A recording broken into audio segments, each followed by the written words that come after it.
Resy lahatra amin'ny vokatsoa entin'ilay fiverenan'ny AGOA amin'ny Madagasikara, Andriamatora Fidimanana Narson, ministry ny Varsa sy ny Fanjifana. Araka izany, asa maro ny tenany no iverina ary azo hositrany malagasy indray.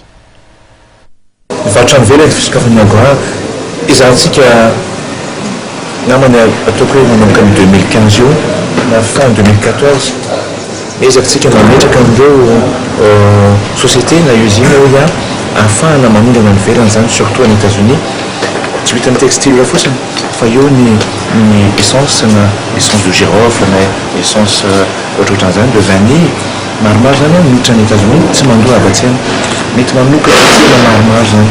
Taloha tsika tamin'ny 2009 eo amin'ny tsy teny chiffre fa teny nombre d'emploi pièces zany avy amin'ny AGOA hoe on avait 200 000 emplois. Inena no tsy fisian'ny AGOA zany. Zany mameritseritra na amin'ny taona 2016 mahatratratsika ny 100 000 emplois.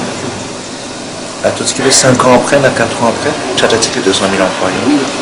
Za aloha manana conviction hoe tratratsika zany satria amin'ny zoadinana ataontsika zao hoe tena miverina daholo ny confiance amin'ny bailleur rehetrarehetra, miverina ny confiance amin'ny société rehetrarehetra hoe andeha hiasa ty Madagasikara.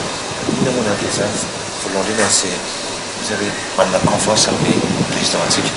Ary eo ihany koa fandehanan'ny président antsika na fandehanan'ireo ministre mandeha any ivelany hoe mirassurer an'ireo mpamatotsy vola, mirassurer an'ireo partenaire hoe efa tam'tanjalana zay zao ohatra ny sosotra.